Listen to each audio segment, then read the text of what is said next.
Alright, so I'm gonna just check to see if everything looks alright.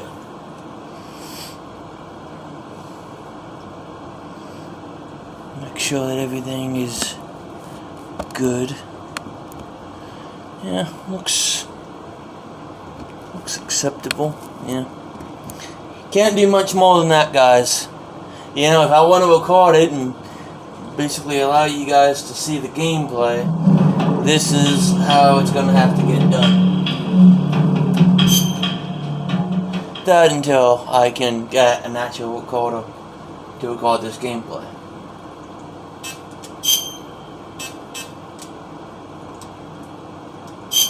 There we go. Oh. That's not the thing I wanted, but okay. After the end of World War II, the world was split into two, East and West. This marked the beginning of the era called the Cold War.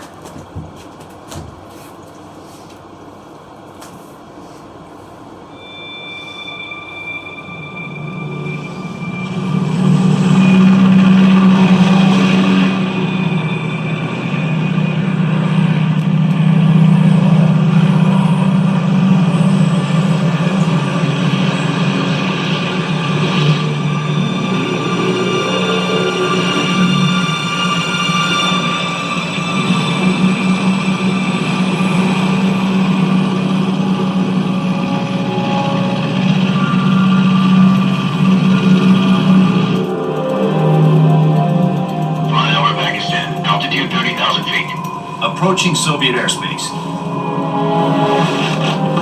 20 minutes to drop off. Commencing internal depressurization. Equipment check. Arming parachute. All right. You ready to go? Drop zone still showing a high pressure mass. Cap okay. Good. We've got high visibility.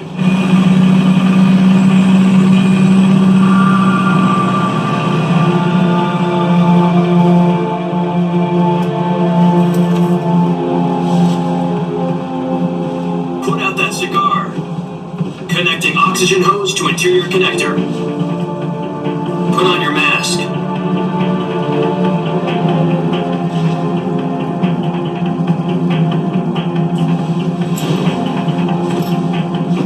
Does this panty waste know what he's doing? Approaching release point. 10 minutes to drop off. Hey, are you deaf? He said put out the cigar and put on your mask.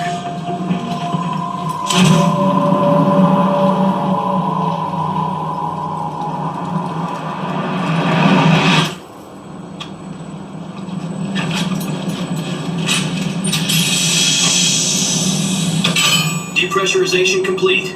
Checking oxygen supply. 6 minutes to drop off. Opening rear hatch.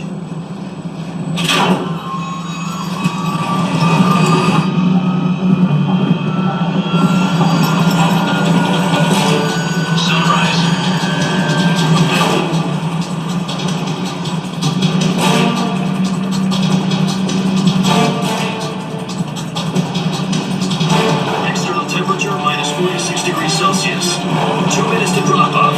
Stand up. They'll be falling at 130 miles per hour. Try not to get frostbite from the windshield. 1 minute to drop off. Move to the rear. Activate the alarm on. This is one for the history books. The world's first Halo jump.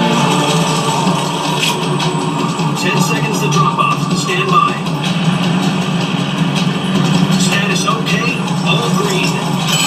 Prepare for drop off. Countdown. 5, 4, 3, 2, 1. Spread your wings and Fly. God be with you.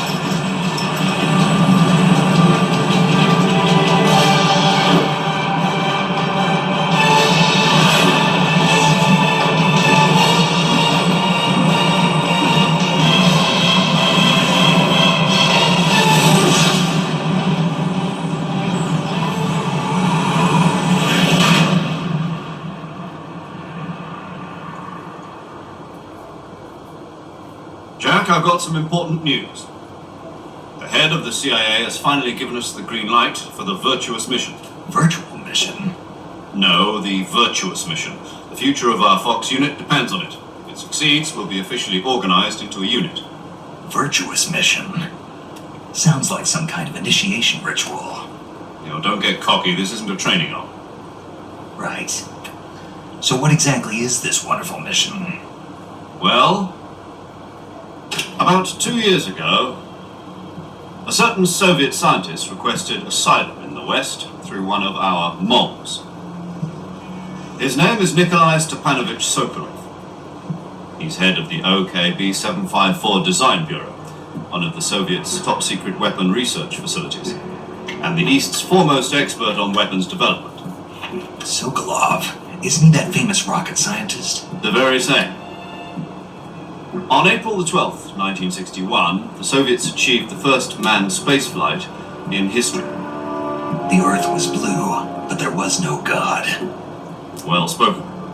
The rocket that carried Yuri Gagarin to orbit was the A-1, known as the Vostok rocket. Sokolov is said to be the man most responsible for the multi-engine cluster used in that rocket. After Gagarin's flight, Sokolov left rocket development to become the head of the newly established Design Bureau. From a lowly technician to head of a design bureau, that's quite a success story, so why do you want to defect? It seems he'd become afraid of his own creations. Afraid? Call it a crisis of conscience. And for that, he left his country and his family behind and went over the fence? Not exactly. One of his conditions was that his family was also to be taken safely to the West. We used a mole to get the family out first, and succeeded in sneaking Sokolov over the Berlin Wall shortly afterwards. I was the one who conducted the operation. The security on the eastern side was still full of holes back then. Then what? We got Sokolov over in one piece, but the whole ordeal had left him exhausted, and we checked him into a hospital in West Berlin. It took him 2 weeks and more than 600 miles to get from the research facility in the Soviet Union to Berlin. He was in no condition to say anything coherent. And it was only a week later that we had something much bigger on our hands. The Cuban Missile Crisis. October the 16th, 1962, President Kennedy received word that the Soviets were in the process of deploying intermediate-range ballistic missiles in Cuba. The President demanded that the Soviets dismantle and remove the missiles. At the same time, he announced a naval blockade to prevent further missile shipments from reaching Cuba. But the Soviets didn't back down, instead placing their armed forces on secondary alert. Soviet transport ships carrying missiles continued on course towards Cuba. US and Soviet forces went on alert for an all-out nuclear war. Frantic negotiations were conducted through the UN's Emergency Security Council and unofficial channels to end the hair-trigger standoff. Finally, on October the 28th, the Soviet Union agreed to remove its missiles from Cuba, and so the world avoided a nuclear holocaust. But in order to get the Soviets to pull their missiles out, we had to make a deal. You mean the one where the US agreed to remove its IRBMs from Turkey? No. The Jupiter IRBMs deployed in Turkey were obsolete, and we were going to get rid of them anyway. They had no strategic value whatsoever to either the US or the Russians. The Turkey deal was a ruse, a cover story that was fed to the other intelligence agencies around the world. So what did the Russians really want? Sokolov. They wanted us to return Sokolov. You mean the Soviets pulled out of Cuba just to get their hands on Sokolov? That's right. What the hell was he working on? At the time, we had no idea. We were running out of time. It was either give up Sokolov or risk full-scale nuclear war. In the end, we had no choice. President Kennedy gave in to Khrushchev's demand. The next day, I got Sokolov out of the hospital and handed him over to agents on the eastern side. Sokolov kept on screaming, "Save me," until he disappeared from my side. Then a month ago, we received some new information from one of our moles. About Sokolov? Yes. He was taken back to the research facility and forced to continue working on the weapon in question under KGB supervision.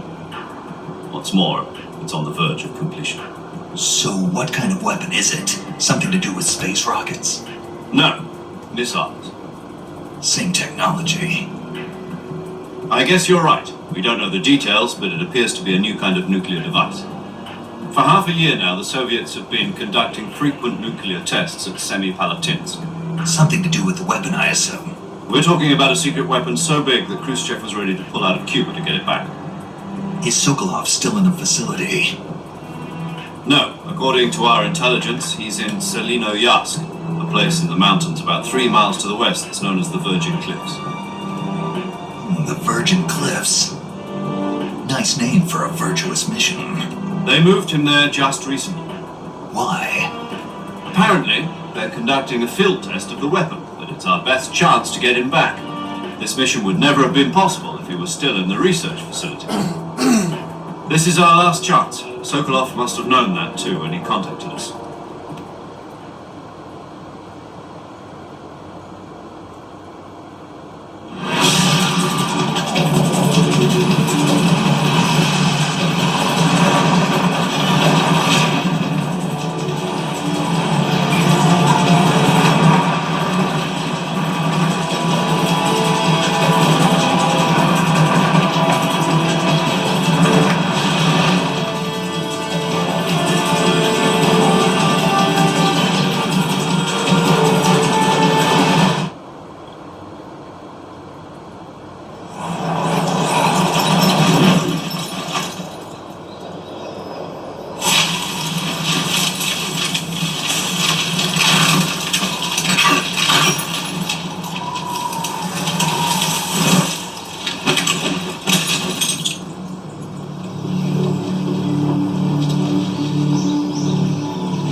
Shit, doesn't look like I'm gonna be able to make the correction. I didn't intend to put it on hard, but whatever.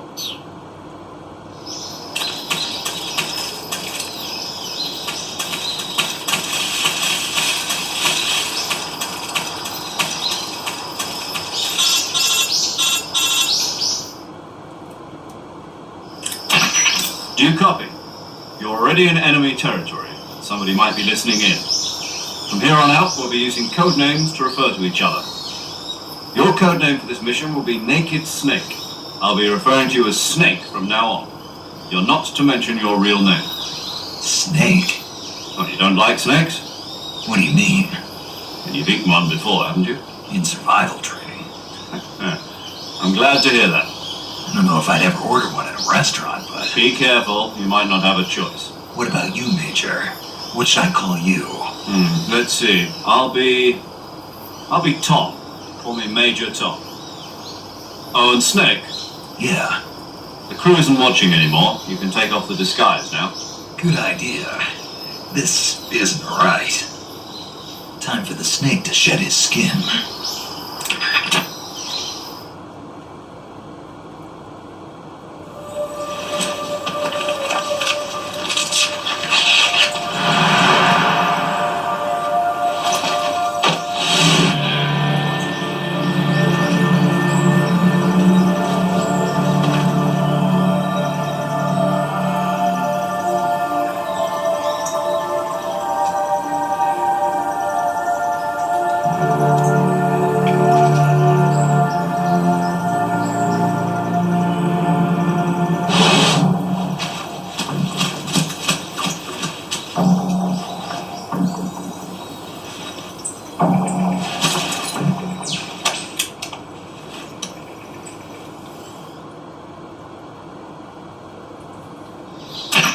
Can't you hear me, Major Tom?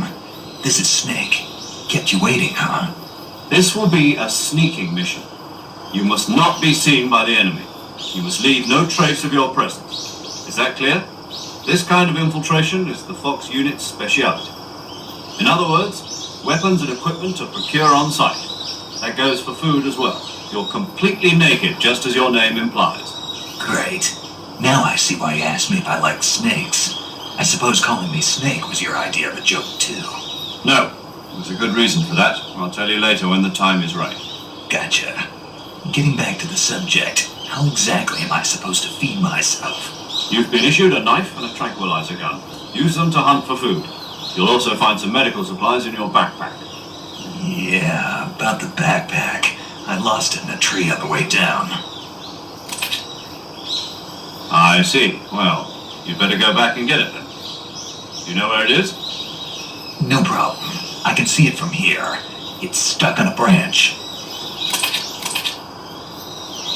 To climb a tree, stand in front of a tree that's covered in ivy and press the action button. I'll be monitoring your progress over the radio. You can't risk violating Soviet airspace, but I'll be in the gun show. My frequency is 140.85. I'll give you a call if I need to talk to you. If you need to talk to me, use the send function. Okay, Snake, go get your backpack.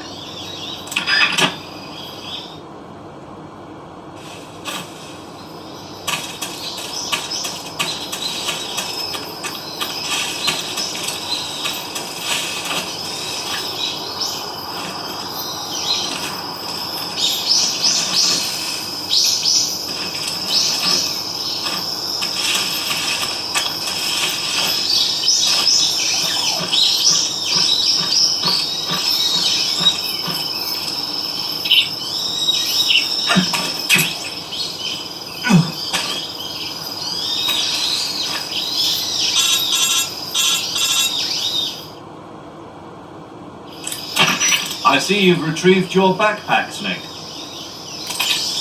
To equip a weapon, it's necessary to take it out of your backpack. In the survival viewer, choose Weapon from the backpack.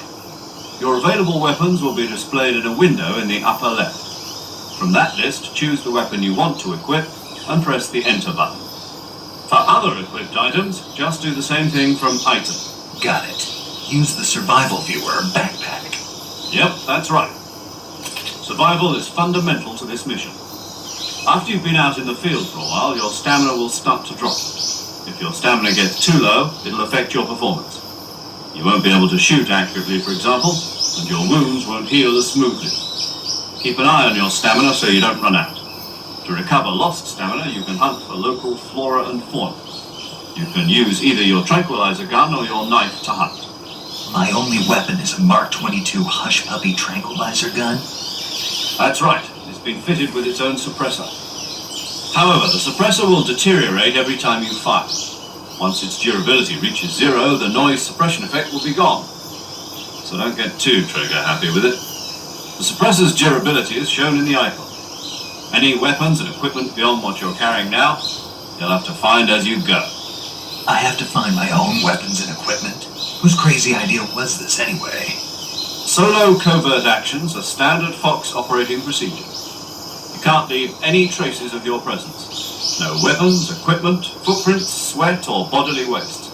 The same goes for bullets and cartridges, too. Your presence in enemy territory is already a violation of international conventions of warfare. There aren't supposed to be any American soldiers in Russia. It could spark an international incident. You can't let anyone see you. You can't let the enemy know you're there. This is a stealth mission. You're a ghost, Snake, in every sense of the word. There'll be no rescue if you're captured. The military and US government will deny any involvement in the affair. Then I'll just have to take care of myself, huh? I'm afraid so. You've been given a fake death pill for that purpose. SAS guidelines stipulate that soldiers on covert ops like this one be issued a potassium cyanide capsule. Tape it to your body so you can take it when you need to. How generous of you. Use it if you're taken prisoner by the enemy. It'll send you into a state of false death for a short time. Fooling them into thinking that I'm really dead. So how do I come back to life? Just take the revival pill. You mean that thing they put in my tooth before the mission? That's the one. But be careful. If you remain in a state of false death for too long, nothing will be able to bring you back. Remember that. I'll keep it in mind. You said this was a solo mission, right? Right. I guess that means I can't count on any reinforcements. Correct. The mission rests entirely in your hands. A real one-man army. Relax. There's a support team ready to back you up over the radio. Who? I'll introduce them to you. This time, survival is of utmost importance. The first member of the support team will be in charge of monitoring your physical condition, acting as a medic, so to speak, as well as recording your mission data. She's a member of Fox as well, and she's here on the gunship with me. She? Hello, Snake. I'm paramedic. Nice to meet you. Paramedic. As in a medic who comes in by parachute. Aren't you going to tell me your real name? Are you going to tell me yours, Mr. Snake? My name, huh? It's John Doe. And they call you Jack for short. You're a regular Captain Nemo. A name means nothing on the battlefield. After a week, no one has a name. What's your name? Jane Doe. Very funny. I wasn't joking, but I'll tell you my name only if you manage to make it back alive. My frequency is 145.73. She's also in charge of recording your mission data. Whenever you want to save, send a message over the reserved save frequency, 140.96. So saving lets me record my mission data. That's right. It also records the state of your health. Good to know. There's one more person I want to introduce you to, Snake. Speaking of snakes, you remember the boss, don't you? A legendary soldier and your mentor. Actually, it was the boss that got the DCI's authorization in the first place.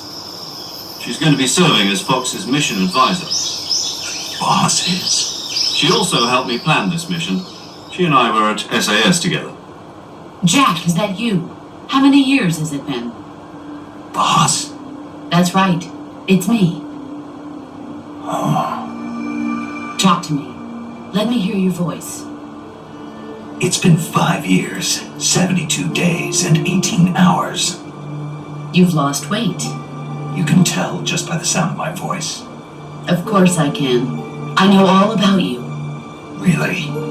Well, I don't know anything about you. What's that supposed to mean? Why'd you disappear on me all of a sudden? I was on a top secret mission. You didn't need me anymore. But there were still so many things I wanted you to teach me. No, I taught you everything you needed to know about fighting techniques. I taught you all I could. The rest you needed to learn on your own. Techniques, sure. But what about how to think like a soldier? How to think like a soldier? I can't teach you that. A soldier needs to be strong in spirit, body, and technique. And the only thing you can learn from someone else is technique. In fact, technique doesn't even matter. What's most important is spirit. Spirit and body are like two sides of a single coin. They're the same thing. I can't teach you how to think. You'll just have to figure it out for yourself. Listen to me, Jack. Just because soldiers are on the same side right now doesn't mean they always will be. Having personal feelings about your comrades is one of the worst sins you can commit. Politics determine who you face on the battlefield. And politics are a living thing. They change along with the times. Yesterday's good might be tomorrow's evil. Is that why you abandoned me? No, it had nothing to do with you. I already told you, Jack. I was on a top secret mission. A soldier has to follow whatever orders he's given. It's not his place to question why. But you are looking for a reason to fight. You are a natural-born fighter, but you're not quite a soldier. A soldier is a political tool, nothing more. That's doubly true if he's a career soldier. Right and wrong have no place in his mission. He has no enemies and no friends. Only the mission. You follow the orders you're given. That's what being a soldier is. I do whatever I have to get the job done. I don't think about politics. That's not the same thing. Sooner or later, your conscience is going to bother you. In the end, you have to choose whether you're going to live as a soldier or just another man with a gun. There's a saying in the Orient, loyalty to the end. Do you know what it means? Being Patriotic. It means devoting yourself to your country. I follow the president and the top brass. I'm ready to die for them if necessary. The president and the top brass won't be there forever. Once their terms are up, others will take their place. I follow the will of the leader, no matter who's in charge. People aren't the ones who dictate the missions. Then who does? The times. People's values change over time, and so do the leaders of a country. So there's no such thing as an enemy in absolute terms. The enemies we fight are only enemies in relative terms, constantly changing with the times. As long as we have loyalty to the end, there's no point in believing in anything, even in those we love. And that's the way a soldier's supposed to think. The only thing we can believe in with absolute certainty is the mission, Jack. All right, but do me a favor. What is it? Call me Snake. Snake. Oh, right. Your codename is Snake. It suits you well. That's right. The legendary unit that the boss put together during World War II was a snake. The Cobra unit. A group of heroes that brought the war to an end and saved the world. As long as you've got a legendary hero backing you up, you'll be fine. Isn't that right, Snake? Yeah, I can't think of anyone else I'd rather have with me. Oh, and one more thing, boss. Yes? It's good to hear your voice again. Same here. After all, who knows if either of us will make it out alive? Snake, you are always best at urban warfare and infiltrating buildings. But this is the jungle. Survival is going to be key. Those CQC techniques I taught you are sure to come in handy. CQC? Close quarters combat, huh?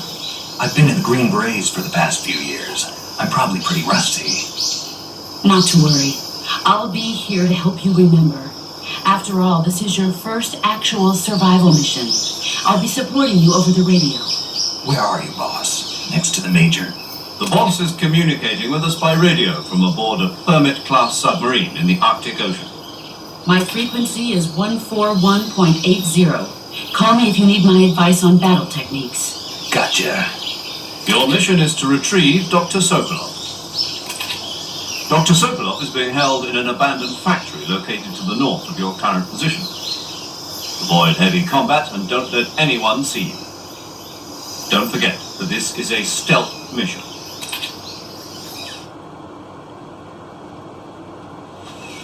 Snake, try to remember some of the basics of CQC.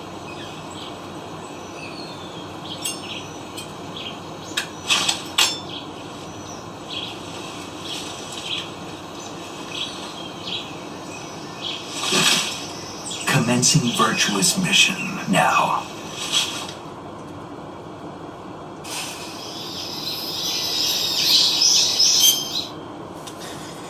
And that is where we will end it for now.